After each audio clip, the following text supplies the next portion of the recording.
Hera, the crown of Mount Olympus.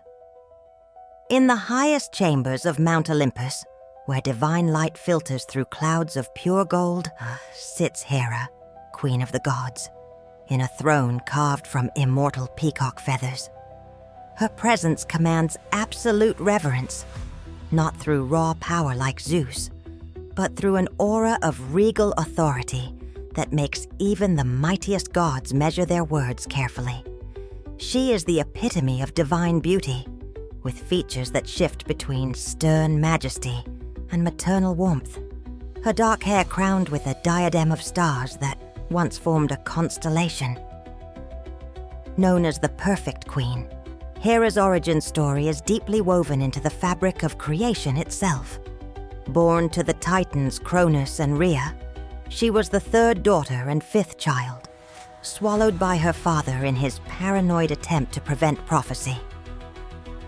During her time in Cronus's belly, while her siblings merely waited, Hera studied the very essence of divine power, understanding how it flowed and how it could be channeled through will and ritual. When Zeus freed his siblings and the war against the Titans began, Hera emerged not just as a survivor, but as a fully formed goddess with a deep understanding of divine law and order. While others fought with thunderbolts and physical might, she wielded the power of binding oaths and unbreakable vows, turning reality itself against those who would break their word to her. Her marriage to Zeus came after he pursued her for 300 years. Hera rejected his advances, knowing that power shared is power diminished. It was only when Zeus transformed himself into a distressed cuckoo bird, appealing to her protective nature, that she finally accepted him. Their wedding was the grandest celebration the cosmos had ever seen, with Gaia herself producing the golden apples of immortality as a wedding gift, and the fates weaving their destinies together in threads of pure light. Yet this union, meant to be perfect, became the source of Hera's greatest trials and transformations. Zeus's countless infidelities didn't just wound her pride. They challenged her divine portfolio as goddess of marriage and family.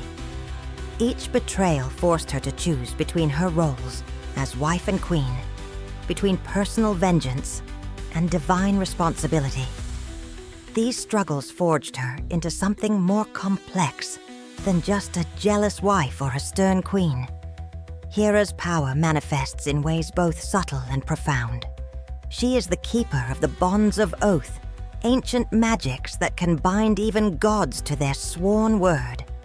Her sacred animals, the peacock, cow, and lion, represent different aspects of her nature: pride and beauty, nurturing strength, and fierce protection of what's hers.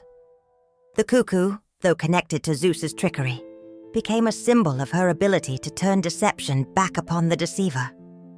In her role as Queen of Olympus, Hera holds power over several divine domains. As goddess of marriage, she can bless or curse any union, her favor often determining whether a marriage will flourish or fail. Her control over childbirth is equally potent. She can ease a mother's labor or make it impossible, a power she has wielded both benevolently and vengefully throughout mythology. Less known but equally significant is her dominion over the air itself, a power she shares with Zeus but uses differently. While he commands storms and lightning, she controls the very breath of life, the air that gods and mortals need to speak their oaths and prayers. This connection to the air extends to her sacred bird, the peacock, whose cry was said to carry messages between the divine and mortal realms. Hera's temple in Olympus reflects her complex nature. The outer chambers are a testament to perfect order. Columns of polished marble arranged in divine proportion, floors of gold that never tarnish, and eternal flames that burn without fuel.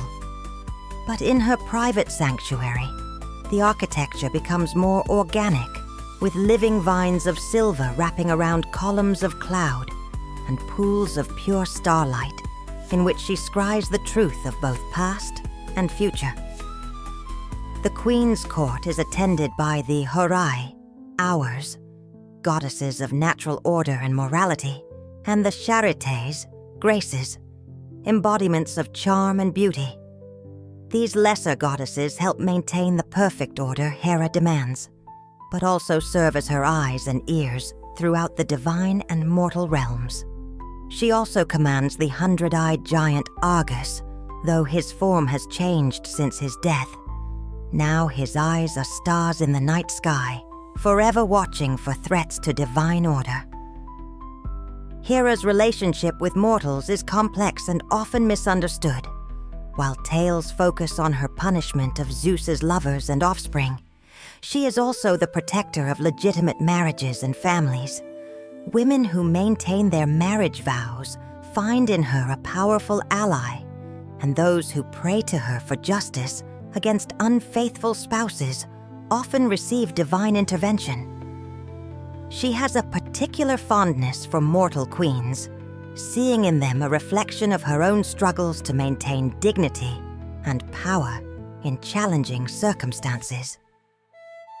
Her greatest power, though often overlooked, is her ability to grant or withhold divine legitimacy.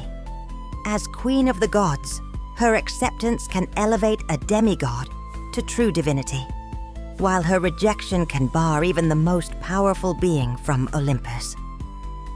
This authority extends to divine marriages and alliances. No lasting peace between divine powers can be established without her blessing. The story of Hera is not just one of divine power, but of transformation through challenge. Each betrayal by Zeus, each conflict with his demigod children, forced her to evolve beyond the simple roles of wife and queen. She became something more complex, a force of divine justice, who understands that true power lies not in punishment, but in maintaining the delicate balance between justice and mercy, order and chaos, divine law and mortal need. In modern times, Hera's influence continues through the power of ceremony and commitment. Every properly sworn oath carries a spark of her power, and every faithful marriage enjoys her distant blessing. She remains in Olympus, watching over both divine and mortal realms, ensuring that the ancient laws of hospitality, oath, and family endure in an ever-changing world. Those who seek audience with her discover that she is neither the jealous wife of legend nor the stern queen of myth, but something far more nuanced. A being of profound wisdom who has learned that true strength lies not in perfect power, but in perfect balance. Her crown of stars continues to shine in the night sky, a reminder that even in a world of chaos and betrayal, the ideals of loyalty, family, and divine order endure.